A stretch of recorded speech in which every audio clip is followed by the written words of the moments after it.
Nightcast. Stephen Lloyd Gilbreth brings you the current news from the world today and how it relates to Bible prophecy. Understanding the end-time events leading to the peaceful world tomorrow.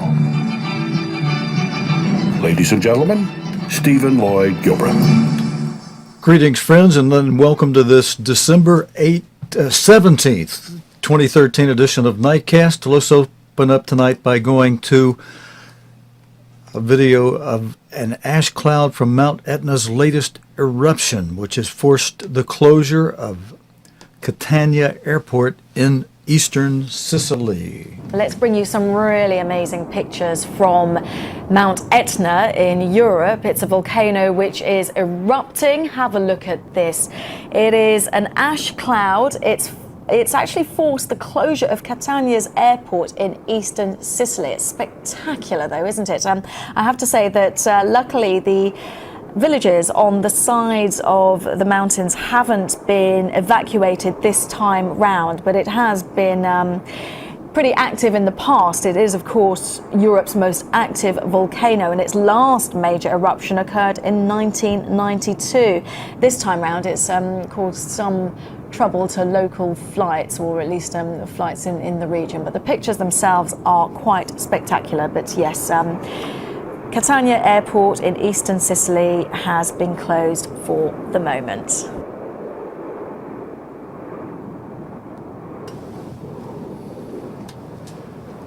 Okay, some pretty beautiful fireworks, actually. And friends, we'd like to pay attention to anything that causes a commotion on the ground or a commotion in the air, because that relates to the fourth seal of Revelation 6, which is depicted there as a pale horse whose rider is named Death, alongside whom the grave Hades, the grave Hell, rides. And volcanic eruptions can cause massive deaths, so we keep an eye on them. And they relate also to earthquakes, which is another commotion on the ground. All of the things that Jesus Christ described in a word that the gospel writer Mark wrote up in, the others wrote up also, as seismos, seismic activity, commotions on the ground, commotions in the air. Now, our next story, friends, let me come on back here and change the video. Our next story, we're going to go over to Russia, where today Russia has offered Ukraine some major economic assistance. In the Kremlin today, the presidents of Russia and Ukraine met to discuss closer cooperation. But just how close would that cooperation be? There'd been speculation that President Yanukovych might commit Ukraine to joining the Russian-led customs union, a move bound to infuriate pro-EU protesters back in Kiev. After their talks, the two leaders signed a raft of agreements on economic cooperation. Moscow granted Kiev a discount on Russian gas. It also agreed to buy $15 billion worth of Ukrainian securities. Money Ukraine badly needs to help it avoid default. But in return, would Ukraine be forced to join Russia's economic bloc? I would like to calm everybody down. Today we did not at all discuss the question of Ukraine joining the customs union. If those words were meant to placate the anti-government protesters back in Kiev, well, they didn't. The demonstrators on Independence Square want Ukraine to have closer ties with the European Union, not with Russia. And yet the agreements signed in the Kremlin appear to have tied Kiev closer to Moscow. Opposition leader Vitaly Klitschko accused President Yanukovych of betraying Ukraine's national interest and independence. The protesters are angry that the government here rejected a free trade deal with the EU in favour of closer relations with Russia. They're demanding early presidential and parliamentary elections, and they're vowing to continue their protest until their demands are met. Steve Rosenberg, BBC News, Moscow. Thank you, Steve. And, you know, last night, friends, we showed you video of an interview with the mayor of Luhansk, Ukraine, who was saying that he fears the split is so bad between the east and west in Ukraine, with, of course, the east right next to Russia, right at the border of Russia, wanting to swing with Russia. Many of them speak the Russian language. They do a lot of business with Russia out of the east. But the west, as you can see from the huge protest we've been showing you video of for the past week or more now, the west is pro-EU. They want to tie in with relations with the EU. And the mayor of Luhansk, Ukraine, believes it's going to lead to such a split that the country will divide into two countries. Now, for our next piece of news, let's go over to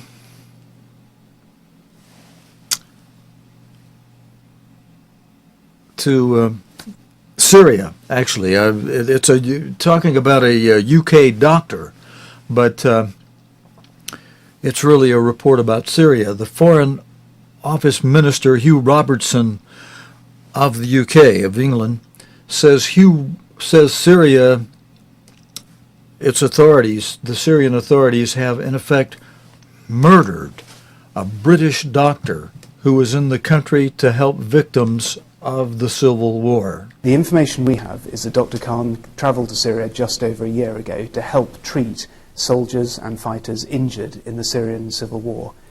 He initially started at Aleppo, from where he was snatched by the Syrian regime, who at some stage transferred him to Damascus. The Syrian regime alleged that he had entered Syria illegally and that he was treating rebel fighters, but the fact remains that he went to Syria to help the people of Syria who were affected by the civil war. There is no excuse whatsoever for the treatment that he has suffered by the Syrian authorities, who have in effect murdered a British national who was in their country to help people injured during their civil war.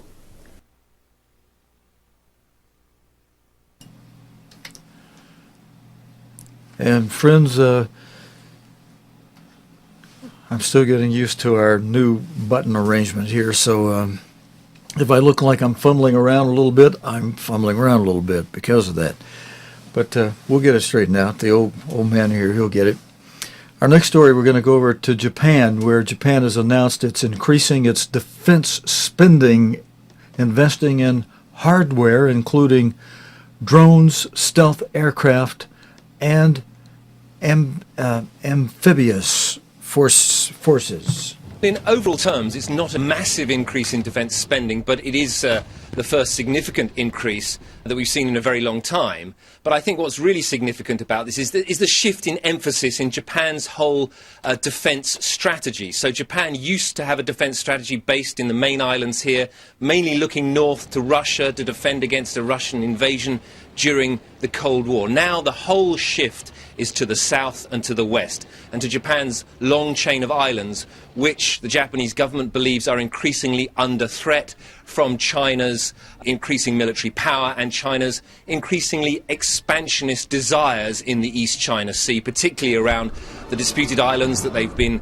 arguing over for the last year or so. And so this is a shift to buy lots of new equipment, to form a new amphibious assault force, and it's putting, if you like, military forces behind the Japanese government's stance, which is to stand up to China and to say, we will not back down over these territorial disputes. And friends, the thing to take notice in this story is the fact that post-World War II, Japan was not supposed to maintain any kind of military. And who is reminding Japan of that? You know, the United States takes a blind eye, the UK takes a blind eye, even Russia takes a blind eye to it. And who else was part of the Allied powers? And France taking a blind eye to the fact that Japan building up military. United States kind of has formed an alliance with Japan and has been doing some practice defense things in that area, and the United States has taken a position finally, it didn't last year. It refused to take a position on it, but this year it's kind of by its actions taken a position in favor of Japan, somewhat in regard to the dispute over the East China Sea's islands. But this was a little 1-minute explanation of what Japan is doing in building up its army. And one thing, excellent job with Rupert Wingfield Hayes. I didn't hear him mention this, though. Maybe he did. Maybe I just missed it. But the Marine unit will be capable of retaking islands, a development widely seen as a direct response to China's stepping up of claims to those disputed islands in the East China Seas. Now, for our next story, we'll go to China, where the Chinese investors are buying U.S. green cards for $1 million.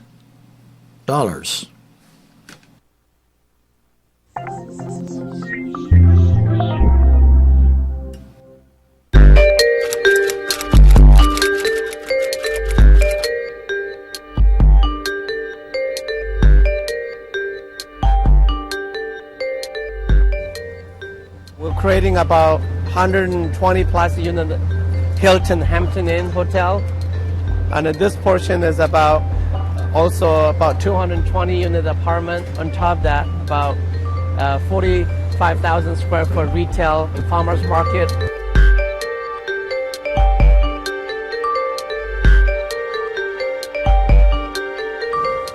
If it wasn't EB5, we would never able to build it, actually. It creates about 900 plus jobs. We have about 80 families to invest, majority of them from China. Average of 3 people per family. At this project, we'll issue about 240 green cards for here.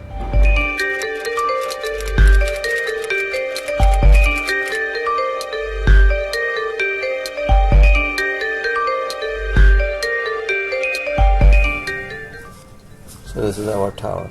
That's what really attracts them is business owners, their families, that they want to send their kids to get educated in the U.S. and also them to get some experience, work experience. So we're now at the campus of University of Washington. It's the school that I went to for my 4 years of undergraduate study. When I first came to the U.S., I didn't really feel like I would stay here for very long. I want to go back to China someday with all the things that I've learned here.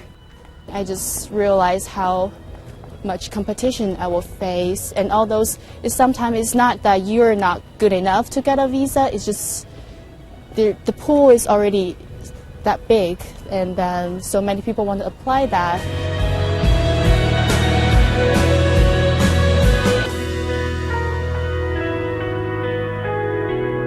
Buying your way in, you're risking $500,000. It's not risk-free. You're not buying, you're investing and taking a chance. There is a difference. The common thought is these are mega wealthy people, and that's not what I see. I think that the vast majority of this is people that really maybe shouldn't do it, and they borrow or pool money from family members. There's a lot of people that where $500,000 is really all their liquidity.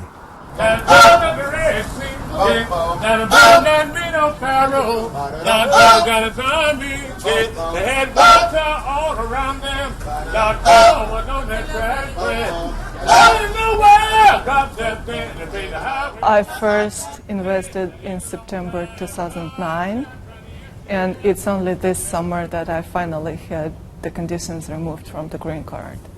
So it's a lot of waiting and not being able to do anything about it. My very first time in the U.S. was in 1995, and I spent a year as an exchange student here.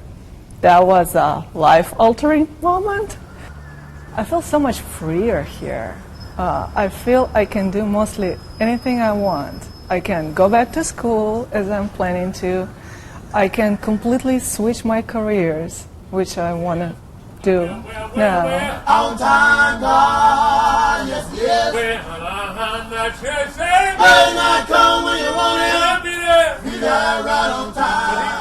The hotel will be 23 floors. It'll be an Embassy Suites, which is a Hilton brand. There's no question no one would have built those things on a speculative basis. You couldn't have gotten financing. When we started, the unemployment in this area was about 30%. Now, in the census tract that you're sitting in right now, it's 4.9%. Now, we can't claim that the delta, but we're part of it.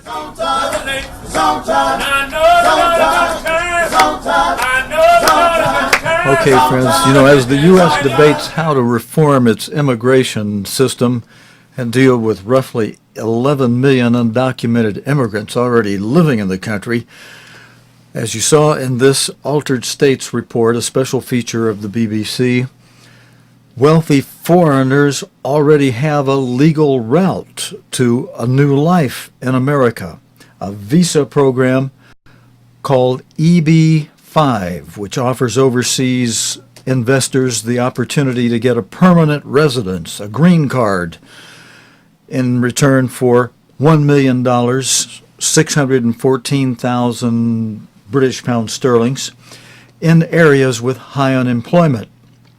The visas are available for only $500,000 investment. The visas have been available since the 1990s when Europeans were the main beneficiaries. But today, as you saw here, Chinese citizens represent a majority of the applicants. While critics complain about foreigners buying their way into the U.S., the scheme's supporters told the BBC that the developers fund projects that create jobs in America. And friends, that's it for tonight's Tuesday night edition of Nightcast. God willing and the creek don't rise, we'll be back again tomorrow evening, Wednesday night, with another edition of the day's current news related to the Bible and prophecy. Until next time, this is your host, Stephen Lloyd Gilbreth, saying, so long, friends. You have been watching Nightcast with Stephen Lloyd Gilbreth. Nightcast can be seen Sunday through Thursday nights here on cogtv.org. Tonight's program is also available anytime on demand in the cogtv.org video archive.